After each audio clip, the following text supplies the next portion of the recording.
Hello నమస్తే welcome to Telugu 360 trending today.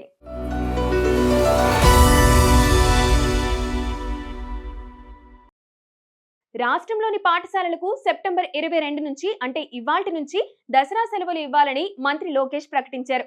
అయితే గుంటూరు జిల్లాలో ప్రభుత్వ ఆదేశాలను పాటించకుండా కొన్ని ప్రైవేటు పాఠశాలలు పరీక్షల పేరుతో మరికొందరు సిలబస్ పేరుతో సెలవులు ఇవ్వకుండా స్కూల్ తరగతులు కొనసాగిస్తున్నట్లు తల్లిదండ్రులు ఆరోపిస్తున్నారు. దీనిపై అధికారులు కఠిన చర్యలు తీసుకోవాలని డిమాండ్ వ్యక్తమవుతోంది. విశాఖ డైరీలో గతంలో జరిగిన అక్రమాలపై విచారణ నివేదిక సమర్పణకు గడువును మరో 6 నెలలు పొడిగిస్తున్నట్లు స్పీకర్ అయ్యన్న పాత్రుడు అసెంబ్లీలో ప్రకటించారు. డైరీలో అవినీతిపై ఏర్పాటైన సభా సంఘం చైర్మన్ వినతి మేరకు ఈ నిర్ణయం తీసుకున్నామని ఆయన అన్నారు. అలాగే 2019-2024 మధ్య ఏపీసీఓబీ, డీసీసీబీ, పీఏసీఎస్ లలోని వ్యవహారాలపై విచారణకు నియమించిన సభా సంఘాన్ని పునర్వ్యవస్థీకరించినట్లు ఆయన వివరించారు. జీఎస్టీ సంస్కరణలపై జగన్మోహన్ రెడ్డి స్పందించారు. సరళమైన, న్యాయమైన పన్ను వ్యవస్థ వైపు విప్లవాత్మక అడుగని పేర్కొన్న జగన్, సేవలు, వస్తువులను ప్రతి పౌరుడికి సరసమైన ధరల్లో అందించడంలో ఈ చర్యలు ఉపయోగపడతాయని ఆశాభావం వ్యక్తం చేశారు. ఇది ఖచ్చితంగా ఆర్థిక వ్యవస్థకు అవసరమైన ప్రోత్సాహాన్ని అందిస్తుందని ట్వీట్ చేశారు. దసరా, దీపావళి సందర్భంగా ఆప్కో వస్త్రాలపై 40% రీబేట్ అందిస్తున్నట్లు చేనేత, జౌళి మంత్రి సవిత ప్రకటించారు. సంస్థ షోరూముల్లో ఈ రాయితీ అమలవుతుందని ఆమె తెలిపారు. ఈ కామర్స్ లో అమ్మకాలతో పాటు డోర్ డెలివరీ కూడా ఆప్కో చేస్తుందని ఆమె పేర్కొన్నారు. చేనేత వస్త్రాలు తెలుగు సంస్కృతికి ప్రతిబింబమని, ఈ నిర్ణయంతో ప్రజలకు మేలు కలుగుతుందని ఆమె చెప్పుకొచ్చారు. అదే సమయంలో కొనుగోళ్లు పెరిగి చేనేత కుటుంబాల్లో ఆనందం వెల్లివిరుస్తుందని ఆశాభావం వ్యక్తం చేశారు. ప్రభుత్వం మీ సమస్యలను పరిష్కరించని పక్షంలో స్థానిక సంస్థల ఎన్నికలను బహిష్కరించాలని బీఆర్ఎస్ వర్కింగ్ ప్రెసిడెంట్ కేటీఆర్ ప్రజలకు విజ్ఞప్తి చేశారు. నల్గొండ, సూర్యాపేట జిల్లాలకు చెందిన RRR బాధితులు సోమవారం తెలంగాణ భవన్ లో కేటీఆర్ ను కలిసి తమ సమస్యలను విన్నవించారు. ఈ సందర్భంగా ఆయన మాట్లాడుతూ RRR బాధితులంతా ఐక్యంగా ఉండాలని ఆయన సూచించారు. బీఆర్ఎస్ వర్కింగ్ ప్రెసిడెంట్ కేటీఆర్ వినియోగిస్తున్న లగ్జరీ కార్లపై కేంద్ర హోంశాఖ సహాయ మంత్రి బండి సంజయ్ చేసిన ఆరోపణలపై బీఆర్ఎస్ సీనియర్ నేత, మాజీ మంత్రి జగదీష్ రెడ్డి తీవ్రంగా స్పందించారు. సంజయ్ వ్యాఖ్యలను చిల్లర మాటలంటూ కొట్టిపారేశారు. సోమవారం ఆయన మీడియాతో మాట్లాడుతూ బండి సంజయ్ తన కార్లను ఏ షోరూమ్ లో కొనుగోలు చేశారో కేటీఆర్ కూడా అదే షోరూమ్ నుంచి కొన్నారని స్పష్టం చేశారు. సెకండ్ హ్యాండ్ కార్లను ఎవరైనా కొంటారు, ఇదేనా బండి సంజయ్ గొప్పగా కనిపెట్టిన విషయం అని జగదీష్ రెడ్డి ఎద్దేవా చేశారు.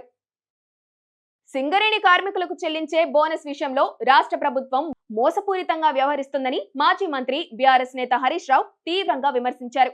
ముఖ్యమంత్రి రేవంత్ రెడ్డి మాటలు కోటలు దాటాయని, కానీ చేతలు గడప కూడా దాటవనే విషయం మరోసారి రుజువైందని ఆయన ఎద్దేవా చేశారు. దసరా పండుగ వేళ కార్మికులకు తీపి కబురు చెప్పాల్సింది పోయి చేదు వార్తతో వారిని తీవ్ర నిరాశకు గురి చేశారని సోమవారం ఎక్స్ వేదికగా మండిపడ్డారు. అలహాబాద్ హైకోర్టు ఆదేశాల మేరకు కుల వివక్షను రూపుమాపేందుకు ఉత్తరప్రదేశ్ ప్రభుత్వం కీలక ఆదేశాలిచ్చింది. క్రిమినల్ ట్రాకింగ్ సిస్టంలో నేరస్తుల కులానికి బదులు పేరెంట్స్ పేర్లు పెట్టాలి.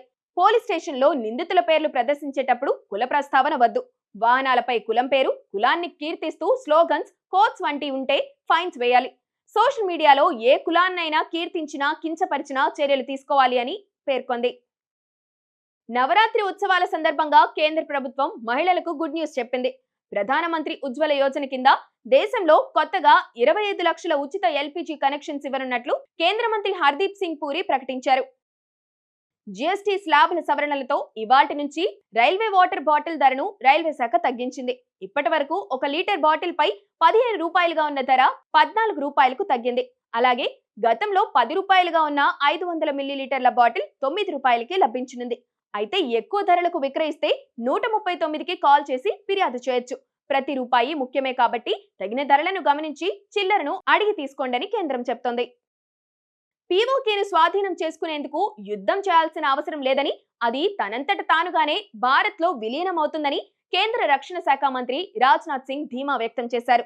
పీఓకేలో పరిస్థితులు మారుతున్నాయని, అక్కడి ప్రజలే పాకిస్తాన్ పాలన నుంచి విముక్తి కోరుకుంటున్నాయని ఆయన స్పష్టం చేశారు. South Africa star cricketer Quinton de Kock retirement నిర్ణయాన్ని వెనక్కి తీసుకున్నారు.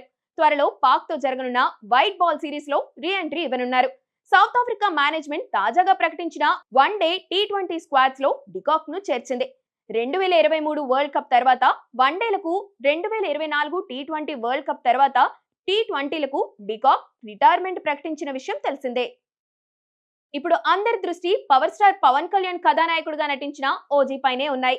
డివివి దానయ్య నిర్మించిన ఈ సినిమాకి సుజిత్ దర్శకత్వం వహించారు.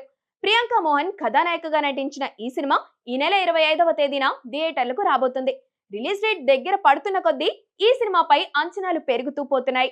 తన సినిమాలలో ఖుషి తర్వాత అభిమానుల్లో ఆ స్థాయి ఉత్సాహాన్ని చూస్తున్నామని అలా పవన్ కళ్యాణ్ అనడం ఇప్పుడు ప్రాముఖ్యతను సంతరించుకుంది. ఈ సినిమాలో కీలకమైన పాత్రలో ప్రకాష్ రాజ్, ఇమ్రాన్ హష్మి, అర్జున్ దాస్, శ్రేయారెడ్డి కనిపించనున్నారు. అయితే అర్జున్ దాస్, శ్రేయారెడ్డి పాత్రలపై ఆడియన్స్ ఎక్కువ ఆసక్తిని కనబరుస్తున్నట్టు ఉండటం విశేషం.